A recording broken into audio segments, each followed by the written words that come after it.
first violinist, man. Oh, wow. It's still good. The guy's in the workshop busy.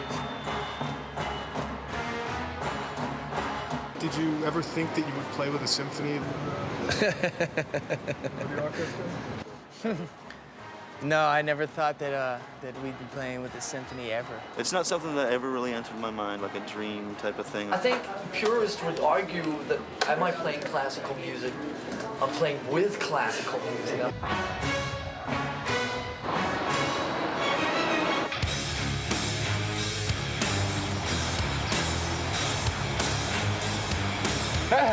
When I was heavily into classical music, I had, aspirations to one time actually pick up maybe a cello or a violin just to like get a little bit more inside the music.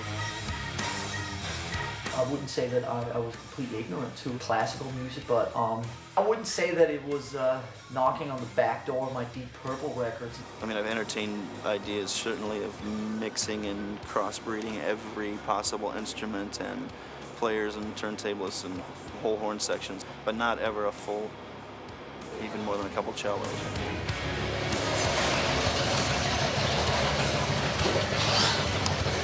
Hey, Duder. Hey. No, none of that. Nope. It didn't interest me at all. There were some classical guitar players, that were playing, Bach pieces that at one point I, had my Spanish guitar out and thought I was really good, But at the end of the day, you know what feels best. Yeah. You play what you play, man, and that's big fat guitars. I'm gonna ride it to the symphony. What do you think? My tux on. Most everybody's here, right? Just about. Michael Kamen actually is the person who approached us and asked us if we were interested in doing something with the San Francisco Symphony. This is one of the most respected symphony orchestras in the world, and Michael Kamen felt our music was really suited for that type of interpretation. He's worked with us before on Nothing Else Matters and a few other rock things that he's done, so he's bridged the two worlds a couple times before. That's what I wake up and do, is I play my music, which is really a combination of rock and roll and classical music. We made the decision to do this project in the fall of '97, stayed in touch constantly. Michael came out and spent some time with us on the road. Metallica are about the loudest band you could possibly invent. And although I've done it with Pink Floyd and orchestra, I've done it with Eric Clapton and orchestra, I've done it with Bob Dylan and orchestra, this is the first time we've ever actually taken it to the full tilt and said, Metallica. Take that mini disc, plug it in. They're so horny to do this. Horny to do this? Yeah, they are. I mean, the brass players were like salivating over the parts, looking at the music and going, it took me 2 minutes to go because they went pum. And I went, no.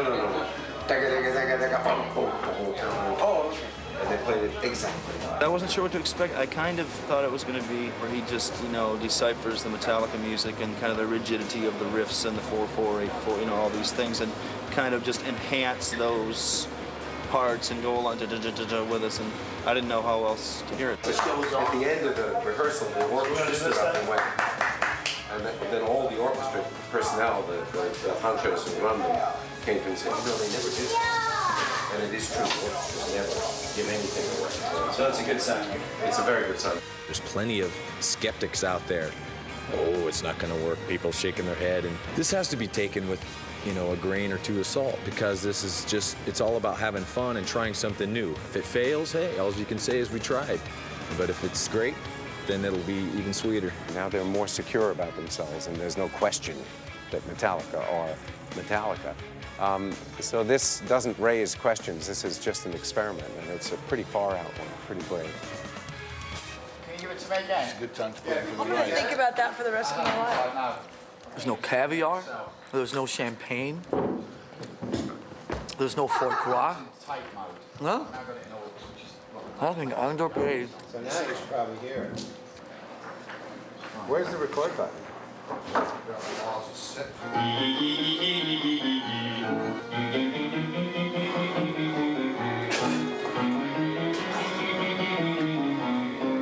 The cool thing about having this type of pre-production time or upfront time was that, time was on our side. I think, probably a couple of months out, we knew what 20 songs are going to be. What's your Cthulhu? Run Cthulhu? Yeah, we have Cthulhu. That was the first thing we played. Put Cthulhu in. Cthulhu.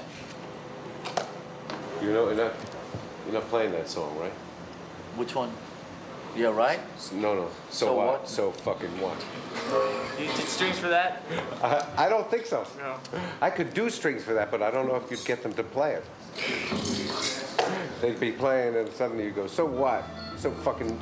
And they'd stop me. So what? So I think your fucking grandmother would fuck her.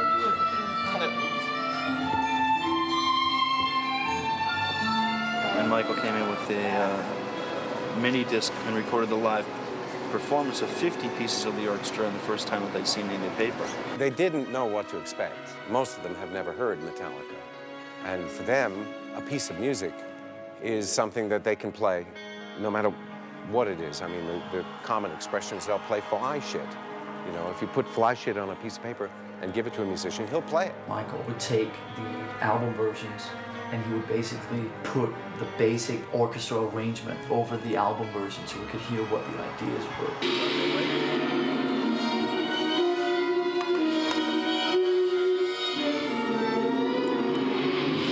Titanic?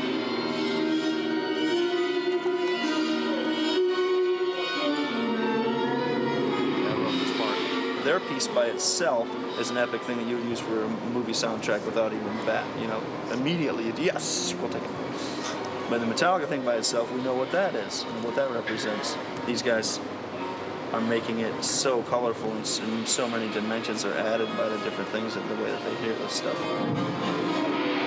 Within your bag, in your pocket, in your head.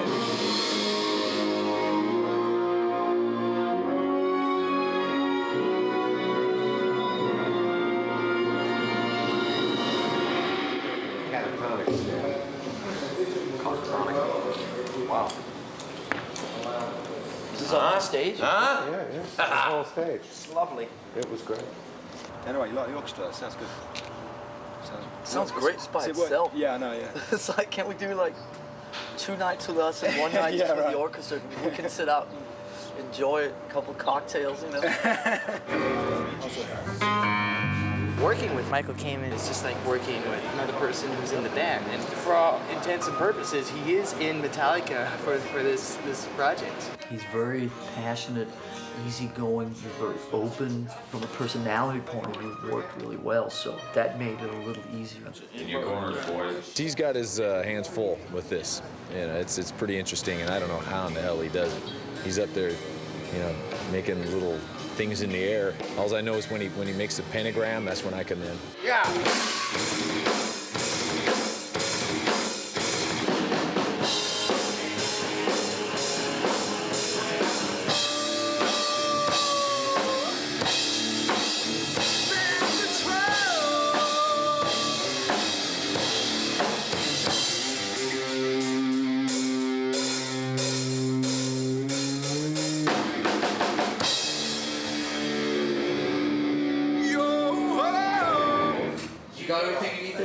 It was a good working relationship, you know, where Michael was coming from and an opportunity to work with him, not just do the project with any guy, but so that was the attraction.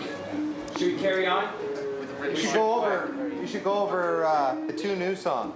We're playing 2 new songs, No Leaf Clover and Mine is Human. I think we felt that there would be another level of excitement to the project if there would be some material that was not just foreign to them, but also foreign to us.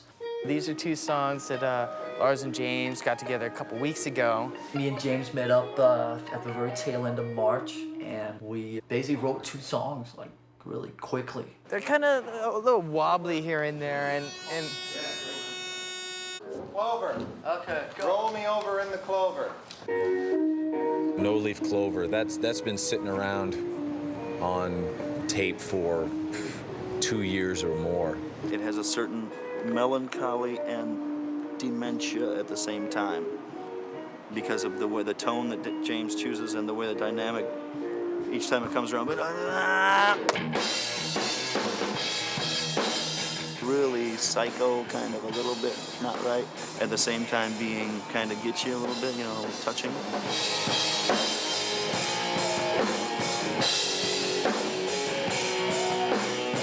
A bit more melodic and having sort of more dynamic elements.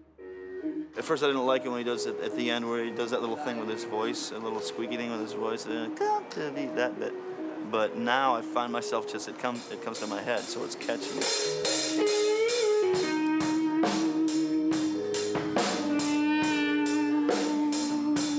It wasn't written for the orchestra, but I think it's the best one that will lend itself to, you know, have them add at least a new dimension to it.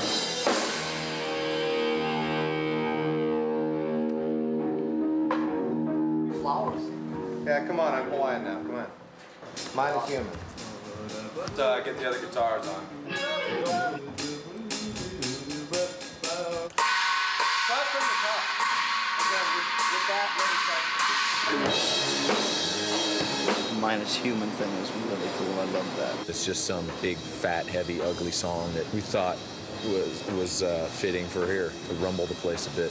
It's very like Fu Manchu and Caius, real simple, tuned down. Let the tones of the way the strings are flapping on the neck, let that be the presence of the song. Sad But True gets close to that, kind of in the same taste, but nothing that's quite drawn back like that. That's real simple, riffed out with that overblown tones.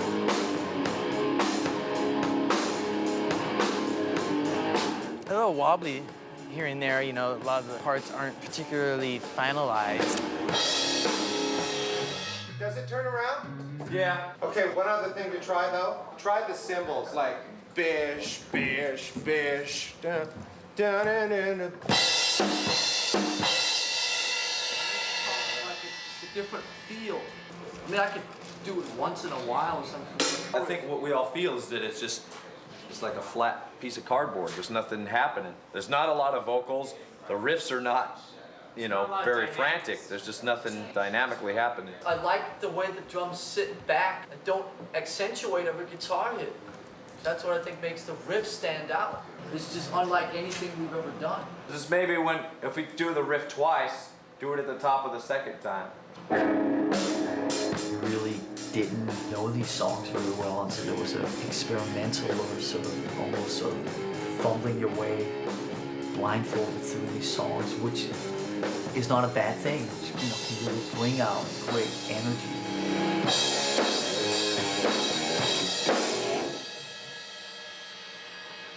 Should I do that every time? Cool. Or no? I think both of them actually have turned out really, really well. I'm proud of both of them, and I'm proud of what Michael did with them. What's happening on Monday is that we have a morning rehearsal in which we'll try to get mostly down in the first half. Mostly. Don't get ambitious, because the main thing that rehearsal is for them to get acquainted with the fact that they're making music with you guys on stage. Would you think this is right, Michael? When you say morning, is it you and the band, or it's... No. This is correct. So rock and roll morning. Yeah, right. You know, first. First. It'll be light. It'll look like morning, isn't it? I mean, I've never been there.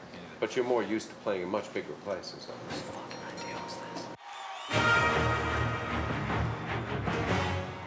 We're in Berkeley Community Theatre. Metallica with 104 backup musicians. Metallica's taking up too much room. Look at all that. Where am I supposed to park? I think this is the perfect size. Intimate, not too huge. It's just strange looking up and seeing how small the PA looks.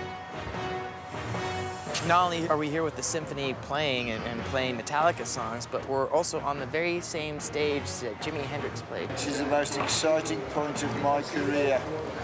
Look at me tremble. That was the first day of full-on rehearsals with them. Definitely exciting, unknown, a little intimidating. Just in sheer numbers, you know, there's like 100 plus of them and 4 of us, you know what I mean? After hearing the first bit of it, like half of the orchestra playing the music has put a whole new light on everything. And before I wasn't quite sure what was going to happen. I was telling everybody, I don't know if it's going to be good, but you can come and watch it anyway. You know, it's going to be interesting. But now I got a feeling it's going to be really fucking incredible. So as long as everybody's able to count their 2s and 4s, everything should be fine. This is going to be interesting. This is me and my tux right here. Whenever you're out of your element, it's a great thing because it's fun and you're vulnerable and you feel naked. Well, we don't know what the effect is yet. I am confident that it'll be great, but I don't know how great, and I don't know if that opinion will be shared by everybody in the hall. I think that I'm not going to be able to see Lars, though, if Michael is there, so I'm just going to have to be switched a little bit. I don't mind standing there. I think it's reasonable. I don't mind standing here. I don't want to stand here. I need to shift, though, a little bit. So are you going to go Let's for make center whatever one, shift maybe we a 4 or 2? individually feel are You need to shift where? I need to kind of come up this way. Play right back here when they're all giving it rock on, right? Right. That's in great. amongst the oboes and bassoons. All right. Yeah? I'll be in the string section with my woodwind. own 6 strings. Woodwind. Woodwind. I think we have so many different angles, JB, that it's more important that we are, like you said at the beginning, that we're comfortable where we're sitting and that we can make the music, and then you capture the performance. This is an excellent idea, though. Just make sure that the musicians all around me know that I'm going to come up, so that, you know, when they see me coming toward them, they don't freak out like, you know, they hit a bad note. Not like, you know, I hit a bad, bad notes, ever. But, Ever. What time do we start with the symphony? 3:30 with the symphony. They're supposed to start arriving at 2:45 to get themselves tuned up here.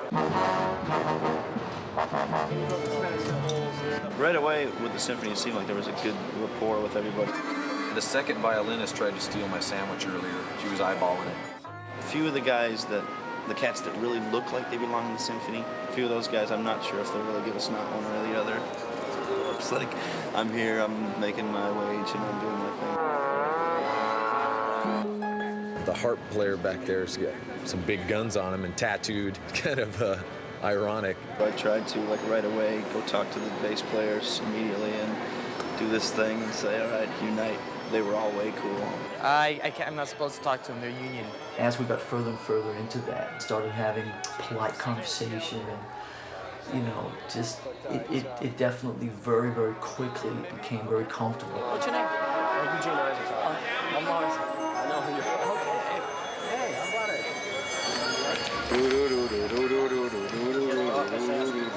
It'll never work, man. Never. Remember, this is a big secret project I was telling you about. What I thought I'd do, Lars, is start the rehearsal with Cthulhu, having them play it to you. Okay. Maybe you play a little bit so they get the beginning of a feel for what it's like to play with drums, and then we launch it. Only musical issue is just in our starts and stops where there's a lot of things where we're just used to sort of feeling it. We're halfway through a song and now we're just gonna start the next part whenever we damn feel like it. Right. What I'd like to start with is the brand new version in the right key of the Call of Cthulhu. And I'd like to play it for the members of Metallica.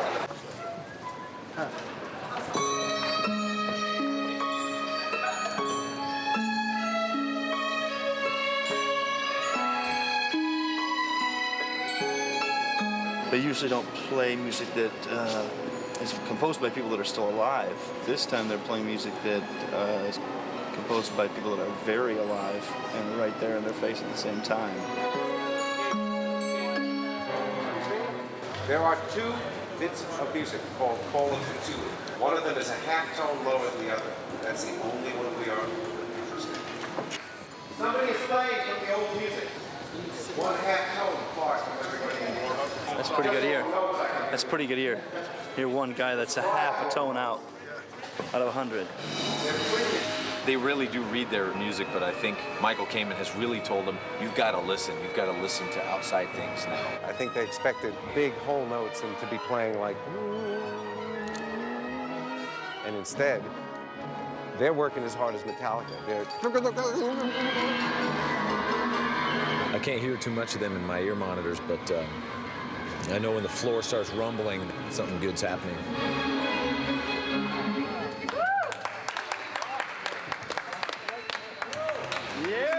I can feel the power power behind me, and I can feel the cellos bowing their cellos, and I can feel the brass sustaining notes, and I mean, their presence is definitely felt on stage. You'll see in bar 4, a bar of 3/8 has no particular function in time, except to encompass the chant, give me fuel, give me 5, give me... 5. Give me 5! 5. It sounds like this. Give me fuel, give me 5! He's gonna count me in. Kirk will play something. After he's finished playing it, I will bring you in on bar 1 of fuel. Michael came and he's basically the metronome. I have to be counted into certain parts because everyone's in, time signature.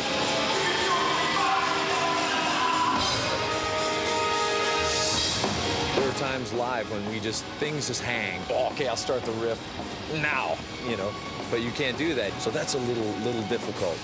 The cohesive thing. That's what I'm concerned about. Okay, the snare drum, we have a plexiglass up because at first the snare drum, they're like, you look at some of the faces just going, this guy's looking at this guy.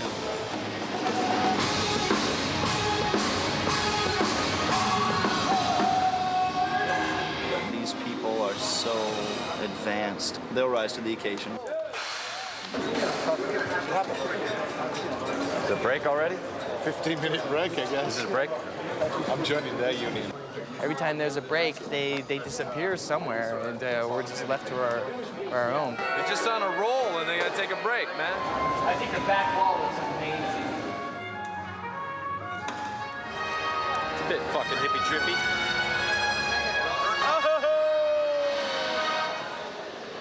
It's all gone liquid now. Some of it's working out really good. Some of it's a little, what song are they playing? But when it clicks, it's mighty happening.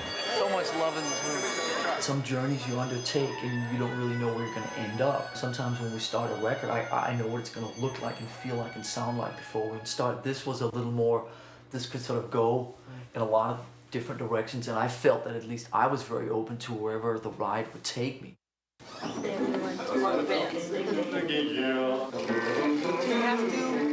Do you really have to film us while we're getting dressed?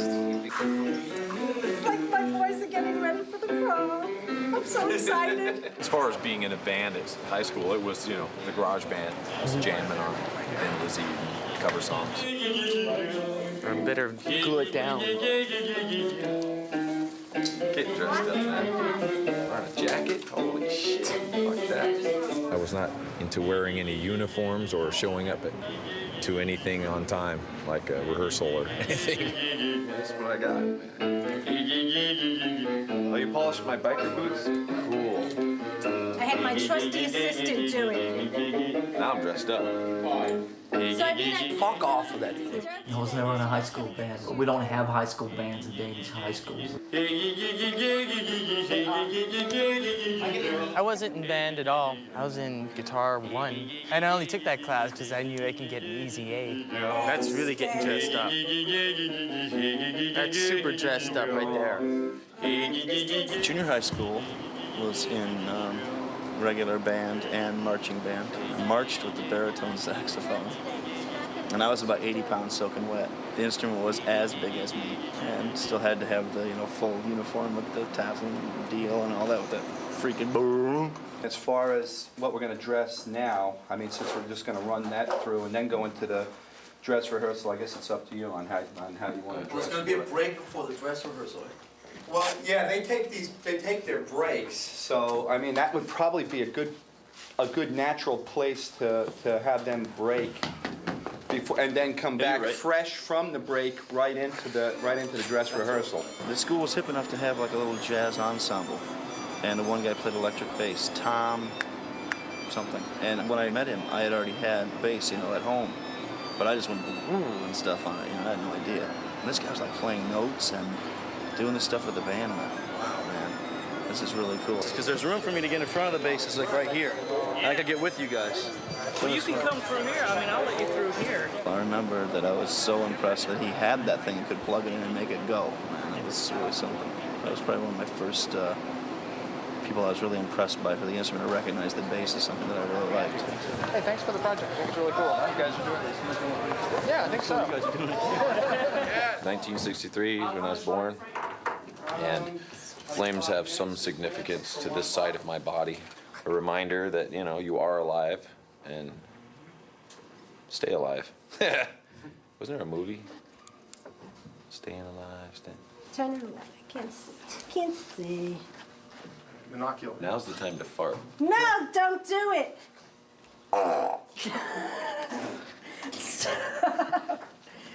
There you go. Thank you.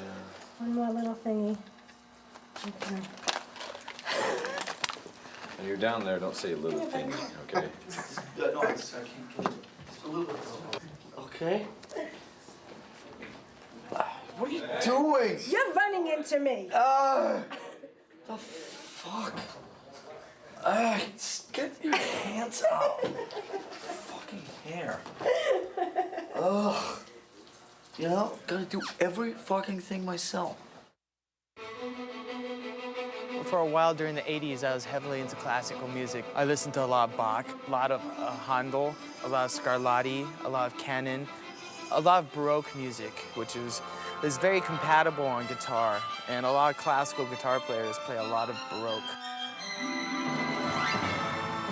It's hard not to like Bach. It's hard not to like Mozart. It's just really listenable, wonderful music. I always liked Paganini. That was probably one of the earliest things that I listened to because of the frantic riffage on string instrument like that. People sit there and, you know, like, what are your hardcore fans gonna think? You know, what would Cliff Burton think? Well, actually, you know, like, Cliff Burton would actually, like, really dig this because he was one of the four of us that actually sat there and studied classical music. And I remember the first year when we were hanging out with him, I mean, he would bring up classical records, you know, bring, you know, ZZ Top and fucking, you know, Lynyrd Skynyrd and Simon and Garfunkel, and then it'd also be like Johann Sebastian Bach's fucking 7th Overture in G minor or something. And me and James would sit there and go like, what are the Motorhead records?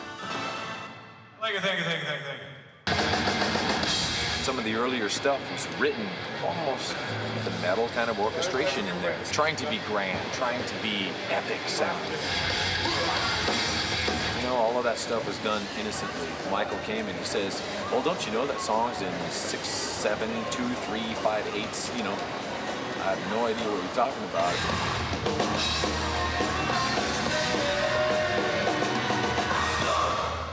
He said, that's amazing stuff, and the orchestra is just, wow, how did they write that? And there's no thought put into it. It's just pure innocence, and we put it down, and we thought, wow, let's just chop something out here and make it shorter just to freak people out. It was definitely something that Cliff brought into the Wanks, and in terms of some of the melodic aspects of you know, the Ride the Lightning and the Puppets albums and so on, definitely came from him.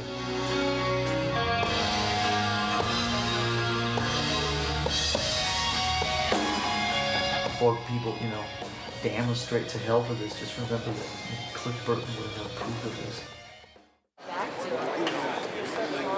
I think one of the key things for us was that we felt kind of, you know, juvenile, and I think that we earned their respect.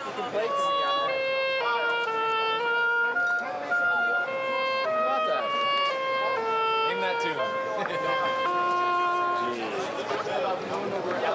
In a League with Satan Venom, isn't it? No? I think that as soon as we had played a couple run-throughs of some of his first songs, I think they realized and we felt that it was pretty cool and that we were kind of sort of on even keel in a way, and that there was the same amount of respect coming from them to us as there was the other way. James, can my friends get your picture with you? Hell yeah, man. Come on. Here, you want to get the shot with them? Oh, sure. Here we go.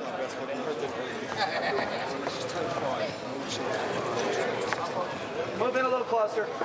There you go. Thanks. All right. Thanks a lot. All right, man. Yeah, it's cool. Okay, Thanks a lot. Yeah, no problem. That was a shitty dress rehearsal. Well, it's good to know what could happen. Yeah. And So if I'm something, very something like that in Bleeding Bee happens, what do we do? Let's discuss it. Let's have a little bit of a post meeting about logistics. We should take the time now and discuss each beginning and each ending or each middle bit that could fuck up. At one point or another, we played everything perfectly. We just know there are a couple of train wrecks. You're really dealing with a Metallica song, and then within the symphony orchestra, you're dealing with sort of like 2 or 3 different musical elements in terms of counter melodies and bits going on. So if you take it as one lump pile of music or whatever, that there's just a lot of shit there. Kurt, Is James? this is what we've done with the set list. You got it. 1, da-la-da-la-da. No power cord in. Got it. Then straight into battery, into Sandman. Into Sandman. And the belt back. Okay, and then what? Walk up. No battery intro, no battery? That's the encore. So at the moment, Sandman is back in this. A couple hours before the show, very mellow. People that are able to witness this thing live, it's one of those things that you're always going to say, I was there. Going to the show tonight, man. Be kicking. Symphony. The door's going to be opened up at 6:30. Shows at 8. Get here early. You don't want to miss out. Hey, it's Rock 92 KSJO.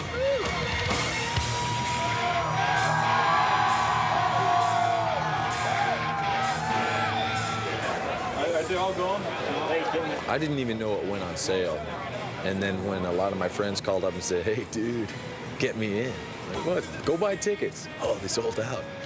Oh, wow. I'd like to see 2 worlds out there, you know. These symphony goers and then a Metallica, you know, greasy-haired fan of ours. All the way from Detroit. Are they handing out earbuds? I'm here for Metallica. What else, man? I usher at the symphony, which is one of the reasons I heard about the concert. I love Metallica, but I've always wanted season tickets to the symphony too. Then there's best of both worlds. Well, as a little Metallica fan, a big symphony fan, and I like the 2 of them smashing together and kind of like, you know, atoms to make a really big thing. It's hard to decide how to dress tonight, right? So you're not sure. You know, usually in orchestra, you go to, like, I overdress. I feel like completely overdressed. Tell Metallica they're a bunch of losers and they're headed to hell without Jesus Christ. They are ants compared to God, and that God will crush them in his hand, and they will suffer and burn in a lake of fire. You will hear this, and you will be judged on Judgment Day. We're here to have a good time. I don't want these guys preaching at me about God. I'm Jewish. I don't believe in religion whatsoever. Why do we blame it on these guys? That what they think is wrong? How you take Lord's word is how you take it. All I say is praise Lord and his word. And that's it. Can I get an amen from these believers? Thank you. Hell yeah, I'll take that hell yeah, dude.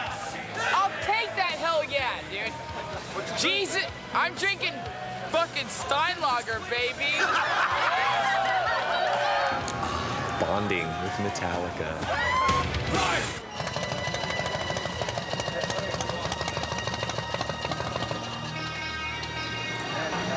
It's a nice day. Is this like the height of your career? It's a real new experience for all of us, I think. It's certainly one of the more interesting parts. It's hard to say highs and lows and everything. It's certainly cool. My sister and her boyfriend are huge fans, so I'm hoping to get autographs from you guys. I collect autographs.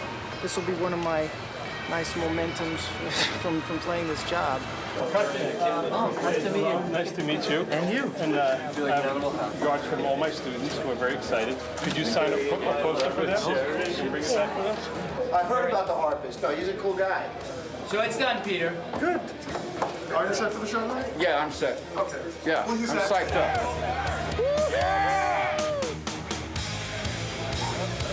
The Metallica shirts and regular core Metallica people, there'll be a couple hundred of them in here, right? But they will be the voices that overpower the other thousands. And it will be infectious. There's no question about it. And once they start doing the, and there's 5 dentists, you know, next to them or whatever, like that, and they see this kid doing that thing, and they're like, I'm feeling it. Hey, you know, and it'll come. You'll see, man. We'll see how the audience behaves. Got your ears on? Our crowd really doesn't take too well to seated performances. Gonna be like the who's who of Metallica fans. Yeah. You know what I mean? Positions. Let's move up to stage. The whole spectacle of energy and people and confusion and communication and so on, I mean, certainly brought out in us. The most intense 2.5 hours on stage we've ever had. you got to be nervous, man. There's always a great energy you get from that.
Kids that are getting crazy and want to be definitely on their feet and that kind of thing, and the folks that are not, you know, some friends of mine, maybe not want to be on their feet for too long, and hopefully they'll be able to kind of work with each other, and the kids will be a little more understanding. I think a lot of their perception is that because we're playing with the symphony, things are going to be a lot tamer than they are at a usual Metallica concert.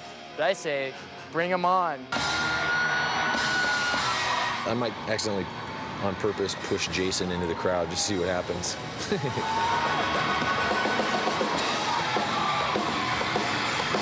Just being in that moment and being the highest level of awareness in that moment that certainly I've ever had.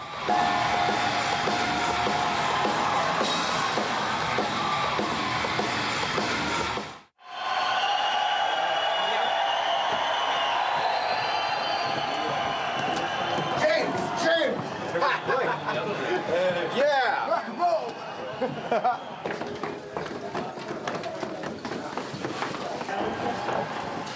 Fuck, man, I flubbed that intro to Rome. Fuck!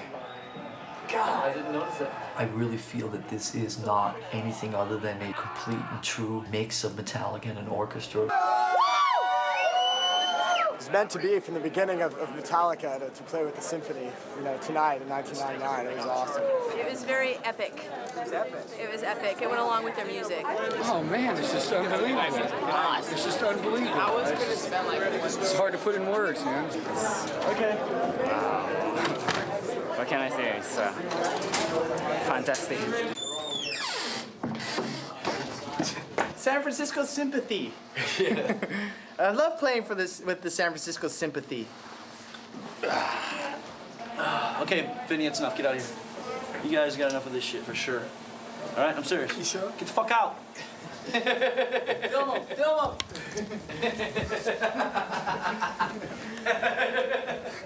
Somebody got a camera, Joyce? Hey, Brendan, can you hold on to this for me? What's up, Joyce? Gio, you take...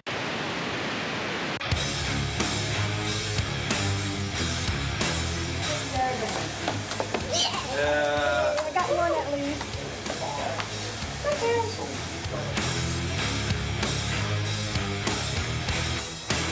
This is the dumbest shirt ever. It's great. Yeah. I'm so nervous of singing like this. Oh my God, master of Yeah. See, in my case, Just in a case. But see, in my case, I have clothes.